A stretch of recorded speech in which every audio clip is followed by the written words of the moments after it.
진짜 미래도 미래인데 이게 제가 앞에도 얘기했는지 모르겠는데 나이에 따른 차별은 정말 비관적인 거예요. 네, 안녕하세요. 20대 시사 프로들이 이야기하는 공간 20%입니다. 어렵고 복잡한 세상 이야기, 여러분들은 그동안 어떤 식으로 접근하셨나요? 저희 20%에서 재밌고 간단하게 설명해 드리도록 하겠습니다. 먼저 첫 영상을 기념하면서 저희 자기소개 간단하게 해볼까요? 저는 20%의 리액션 장인 ESFJ 연우입니다. 와! 네, 저는 20%의 평화주의자 INFP 김아란입니다. 와우! 첫 영상인 만큼 주제를 선정하는데 굉장히 고민을 많이 했어요. 그죠? 자, 그러면 오늘 저희가 고심해서 정한 주제가 무엇인지 한번 소개를 해주세요. 이제 최근에 뜨거운 감자라고 하는 네. 굉장히 핫 이슈가 됐죠. 임금 피크제, 여러분들 얼마나 알고 계실까요? 사실 저희 같은 대학생이 알기에는 좀 어려운 주제일 수도 있죠. 가깝지도 않고. 임금 피크제에 대해 먼저 설명을 해드리자면, 근로자가 일정 연령을 도달한 이후에 근로자의 이제 정년을 연장하거나 또는 유지하는 걸 조건으로 근로자 임금을 삭감하는 제도를 임금 피크제라고 합니다. 기본적으로 두 가지 유형이 있었던 것 같은데, 네. 유형이 이제 두 가지가 있었죠. 약간 긴장했어요 지금. 네, 갑시다. 저희가 이제 정년 유지형이랑 정년 연장형 이렇게 두 가지 유형에 대해서 조금 설명을 해드릴 텐데 말 그대로 정년 연장형은 정년을 늘리되 조금 이제 일정 부분의 임금을 삭감을 해서 오히려 이제 일자리를 떠나지 않고 이제 고령층 노동자들이 더 일을 할 수 있게 하는 거고, 정년 유지형은 정년을 늘리진 않고 정해진 정년까지만 일을 하되 이제 또 일정 금액을 그 임금을 삭감을 하는 이제 그런 유형입니다. 이번 대법원 판결이 난 사례가 이제 두 가지 유형 중에서 정년 유지형에 해당하잖아요. 네네. 그러니까 정년을 보장하면서 임금을 삭감하는 정년 보장형 임금 피크제였는데요. 이거에 대한 소송을 한 이제 원고 측에서는 어떤 주장을 펼쳤었냐면, 임금 피크제가 도입된 이후에 성과 목표도 변함이 없고 하는 일도 그대로고 이제 퇴근 시간이나 출근 시간도 그대로인데 왜 임금을 삭감하냐, 이거는 부당하다. 임금을 삭감을 하면은 그러니까 노동력이나 그런 환경의 개선이 돼야 된다는 얘기죠. 그래서 이거에 대한 판결이 어떻게 났었죠? 대법원에서는 우선은 이제 임금을 줄인 이후에 연령 말고는 다른 이유가 없었다. 그래서 이제 무효라고 판결을 냈어요. 그러니까 사실은 이게 뭐 임금 피크제 제도 자체가 뭐 무효고 유효를 따지기보다는 그 안에 이제 어떤 기준에 조금 부합을 하면은 유효가 될 수도 있는데, 이번 사례 같은 경우에는 단순히 연령을 이유만으로도 임금을 삭감을 했기 때문에 대법원에서는 이제 무효라는 판결을 내렸습니다. 그렇죠. 여기 연구원은 이제 원래 정년이 본래 61세였는데 임금 피크제가 도입된 이후에 이제 55세부터 임금을 천천히 줄여나간 거죠. 근데 대법원은 이렇게 얘기를 했는데 분명 회사 측에서도 주장을 펼쳤을 거 아니에요. 근데 이제 회사 측에서는 노사 간의 합의가 있었는데 이게 문제가 되느냐. 그러니까 합의가 있었다면 이건 문제가 되지 않냐라는 건데, 근데 이제 또 대법원은 나이가 많다는 이유로 임금을 삭감해서는 안 된다라는 법이 또 따로 있거든요. 네네, 이제 고령자 고용법이라고 하죠. 그거에 대해 법에 저촉이 됐기 때문에 결국은 무효다. 아무리 노사 간의 합의가 있더라도 이건 충분히 무효가 될 수 있는 상황이라 해서 결국엔 무효 판결을 내렸죠. 굉장히 애매모호한, 회사마다 규정도 다르고 얼마부터 임금을 삭감하는지 얼마나 삭감하는지 다르기 때문에 이제 케이스 바이 케이스라고 하죠. 그래서 이제 대법원이 가이드라인을 제시를 해주긴 했어요. 그러면 뭐 사례에 따라서 그런 이제 무효가 될 수도 있고 유효가 될 수도 있다는 얘기인가요? 그렇죠. 그래서 가이드라인을 좀 자세히 살펴봐야 되는데, 이제 첫 번째가 임금 피크제의 도입 목적이 정당하느냐. 이번 연구원 같은 경우에는 나이가 많으면 그만큼 경쟁력이 떨어질 수도 있고 안 떨어질 수도 있고 그런 건데 이제 떨어진다는 이유로 근로자의 인건비 부담을 줄이기 위해서 임금 피크제를 도입을 했다고 하는데 이게 과연 정당하느냐. 네. 사실 나이가 많다고 일을 못한다고 하기에는 맞아요. 그만큼 쌓인 연차도 있고 또 보면은 일이 줄어들지 않았대요. 그러면 더 심각한 문제죠. 그렇죠. 예, 환경도 개선도 안 되고 아무것도 안 되는데 너 나이 많으니까 돈 조금만 받아라 이거잖아. 문제죠 이거는. 사실 그리고 저는 차별 중에 가장 유치하고 조금 약간 왜냐면 저희도 이제 어린 나이지만 어려서 받은 차별들이 많잖아요. 20대라고 무시당하는 그런 일이 많기 때문에 저는 약간 연령으로 차별하는 삭감하는 게 좀 가장 비인간적이지 않나 그런 생각이 조금 들더라고요. 또 이번 사례를 보면은 이제 이분은 만 55세부터 임금이 삭감을 당하셨는데 그 전에 만 51세부터 55세 근로자들이랑 그렇게 차이가 나지 않았어요. 이 성과율 같은 경우에는. 오히려 55세 그 이상인 노동자분들이 네. 더 성과율이 좋다는 또 얘기가 있더라고요. 네, 그러면은 이유가 합당하지 않죠. 정당하지 않다는 거죠. 나이가 많다고 일을 못하는 건 아니다. 그렇네요. 네. 두 번째 그 가이드라인 어떤 게 있나요? 두 번째는 이제 실질적 임금 삭감의 폭이나 기간이 적정한지 이거죠. 이번 사례를 얘기를 안 할 수가 없는데요. 이번 연구원 같은 경우에는 본래 월급이 510만 원 정도였는데 최소 93만 원에서 283만 원까지 줄어들었던 거죠. 많이 줄었네요. 그렇죠. 근데 일은 그대로야. 이거 완전 잘못된 와 건데. 이건 저희가 보기에는 좀 잘못됐다 이거죠. 또 이게 사실 그리고 뭐 임금을 진짜 뭐 조금 줄이면은 일을 똑같이 해도 그래도 문제죠. 그래도 문제인데 그래 문제긴 한데 폭이 생각보다 너무 폭이 너무 컸어. 폭이 너무 커. 이거는 조금 많이 문제다. 줄어들었죠. 근데 일을 안 줄여? 그 문제지. 문제예요. 네, 세 번째 가이드라인은 어떤 게 있었나요? 이제 세 번째는 임금 삭감에 준하는 업무량이나 이게 감소가 됐느냐 업무량이 그 또 강도가 감소가 됐느냐인데 저희가 앞서 말했던 것처럼 네. 줄어들지 않았대요. 그리고 더 잘했대요. 55세 이상이. 이게 네, 이거는 네. 소송할 수밖에 네, 없었던 이거는 돈 받아내야 되니까. 우유가 나올 수밖에 없었던 것 같아요, 솔직히. 이게 또 하나 덧붙이자면 저희 같은 20대는 이제 퇴직금에 대해서 별로 익숙하지가 않은데 이제 퇴직을 하게 되면 퇴직 이전 30일 분량을 퇴직금으로 받을 수가 있거든요. 네네. 근데 이게 얼마를 주느냐? 계속 근로기간의 평균 임금. 말이 어렵습니다. 말이 어려워요. 간단하게 정리를 해볼게요. 이게 자기가 지금 현재 퇴직한 시점으로부터 이전 3개월치에 대한 평균 급여.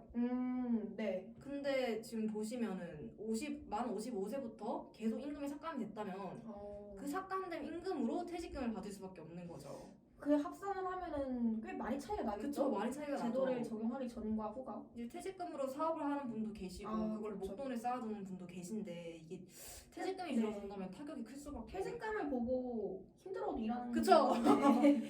마지막 조건은 이제 감액 재원을 신규 채용 등 도입 목적에 맞게 썼는지. 이게 사실 기업들이 임금 피크제를 도입하면서 한 말이 청년층, 저희 같은 20대들에 대한 이런 신규 채용을 늘리겠다라는 게 목적이었거든요. 네, 맞죠. 근데 이게 과연 그렇게 쓰였는가?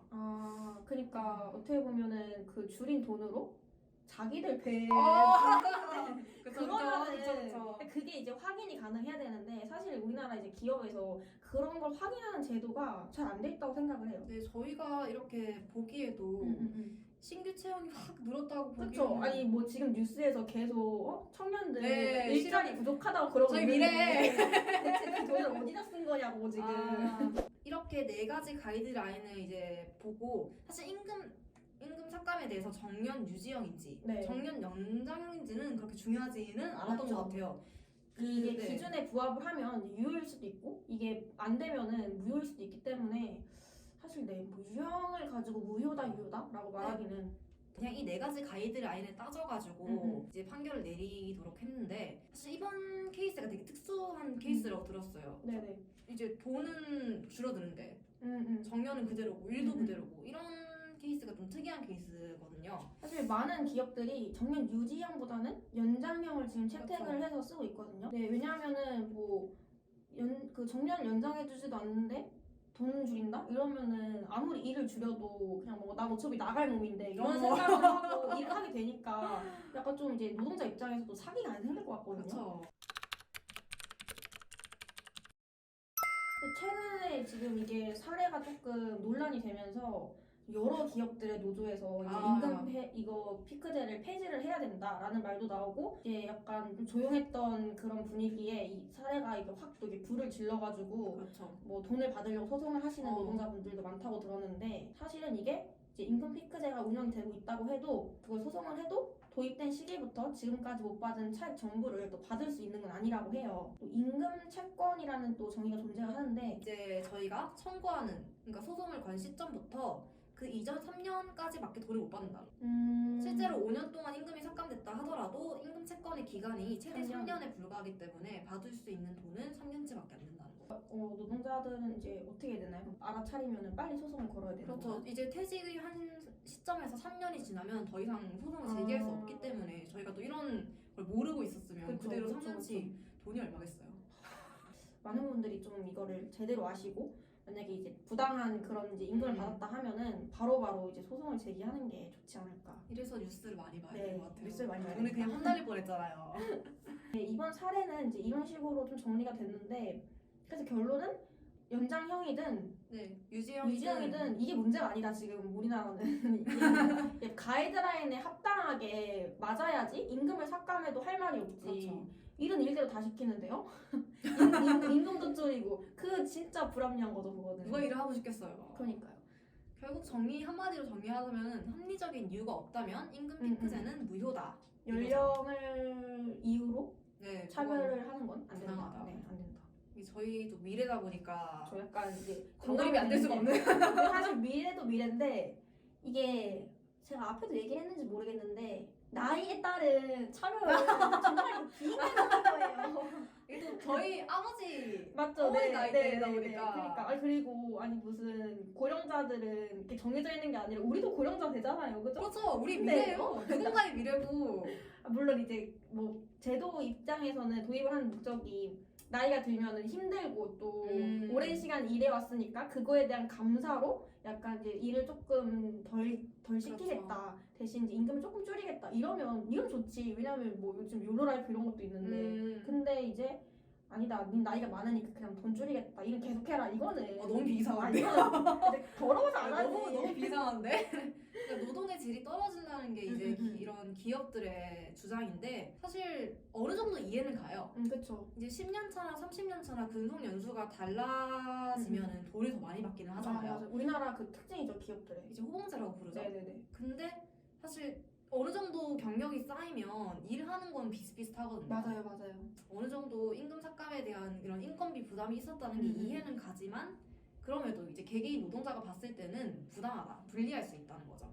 그리고 뭐 솔직히 우리나라가 이제 뭐 OECD 국가 그런 순위 냈을 때도 보면은 야근 제일 많이 하고 그런 거 보장 하나도 안 되고 그런 게 되게 그렇죠. 심하잖아요. 우리나라가 그 일에 대한 그게 정말 국민들이 되게 생각을 되게 어떻게 말해야 될지 모르겠는데 워커홀리 이런 말 네. 되게 많이 쓰고 막 이럴 정도로 진짜 일에 되게 좀 미친 사람들도 많고 저희는 충분히 열심히 그쵸, 일하고 그쵸. 있다고 네네. 생각을 하거든요. 지금 주 52시간제도 네. 사실 이슈가 되긴 맞아요, 했는데 그게 시행이 된 이후에도 사실 일하는 분량만 보면 굉장히 높은 순이거든요. 그래서 저는 사실 뭐 임금 피크제 이것도 중요하지만 조금 이제 노동자들이 근무를 할 수 있는 그런 환경을 조금 개선을 해줘야 된다고 생각을 해요. 임금 깎는 건 나중 문제예요. 아니 일을 편하게 이렇게 해야지 그 효과도 성과도 나고 하는 건데 그렇죠. 너무 흥분했네요. 이제 공공기관 같은 경우는 우리나라에서 공공기관에 한 500여 곳 중에서 440여 곳, 그러니까 87%가 이제 임금 피크제에 도입을 했다고 해요. 그럼 거의 어쩔 수 없어요. 지금 도입이 네. 됐으면 그냥 기업에서 네. 가이드라인에 맞춰서 기업, 잘 그렇죠. 지켜주고 말해야 돼요. 저희는 그거가 안 되면 결국에는 소송을 제기해야 맞죠. 되는데 그것도 쉬운 문제가 아니기 때문에 또 3년치밖에 못 받는다고 하고 그래서 이제 미리 알아두고 대비를 할수록 좋다 이거죠. 많은 논란을 일으켰던 판례지만 그래도 이번 판례를 조금 그 기준으로 좀 기업들도 뭐 최근에 보니까 뭐 노조들이랑 이제 간담회도 많이 하고 그러더라고요. 네네. 이제 발등에 불 떨어진 거죠. 그렇죠. 소송 걸리면 기업에도 타격이니까. 이게 대법원 판결이다 보니까 그렇죠. 무시할 수 맞아요. 없어요. 그러니까 앞으로도 어떻게 보면 이게 가이드라인이 이번에 이제 제시가 된 게 좀 이제 계속 좀 이렇게 잘 고착화가 되면은 그래도 임금 피크제라는 제도가 마냥 나쁜 것으로는 아니라고 생각을 또 해서 노사 간의 서로의 입장을 이해해주고 네, 서로 그렇죠. 양보할 수 있는 결국에는 이런 맞아요. 결론이 약간 이런 말밖에 못하지만 네, 이런 말밖에 못하지. 뭐 어떻게 하겠어요. 기업에서 하고 나라에서 하겠다는데 결국에는 그냥 잘 지켜지길 말해야죠. 저희는. 개개인이 불리한 일을 안 당하기 네. 위해 잘 알아두고 잘 이렇게 대처해 나갈 수밖에 없네요. 네, 그럼 저희 임금 피크제에 관해서 여기까지. 얘기를 해봤고 저희가 앞으로 이제 영상은 이제 시사 상식 이야기를 좀 계속 할 텐데 한 주는 시사 얘기를 하고 또 한 주는 좀 재밌는 상식에 대해서 이야기를 해보려고 해요. 이제 네. 기본만 알자 저희. 네, 저희의 약간 타이틀이 기본만 알자인데 말 그대로 네. 너무 큰 막 네. 진짜 아, 이것도 오늘 안 어려웠으면 좋았을 것 같은데. 맞아요. 아 근데 요 정도면은 요 정도면 그래도 아무튼 알 건 다 알았죠. 구독하시는 분들이 똑똑한 분들이 그쵸. 많으시기 때문에 알아들으실 것 같고 이제 앞으로 조금 재밌는 그런 네. 이야기들도 많이 가져와서 함께 이야기를 나눠보는 시간을 갖도록 할 테니 구독 좋아요. 많이 남겨주셨으면 좋겠고 저희는 그러면 이제 2주 뒤에 또 찾아오나요? 네, 다음은 상식이죠. 네, 이제 재밌는 걸로 네. 가져보겠습니다. 수요일마다 영상이 업로드될 예정이고 이제 2주 간격으로 네. 업로드가 한 달에 될 두 번 예정이니 2주 뒤 수요일 날 찾아뵙도록 네. 하겠습니다. 감사합니다. 감사합니다. 뭐 해야 되나? 마지막? 뭐 해야 되지? 다시 읽어야 되나? 그 우리 처음에 그 했던 오프닝 했던 20대 50대 끝!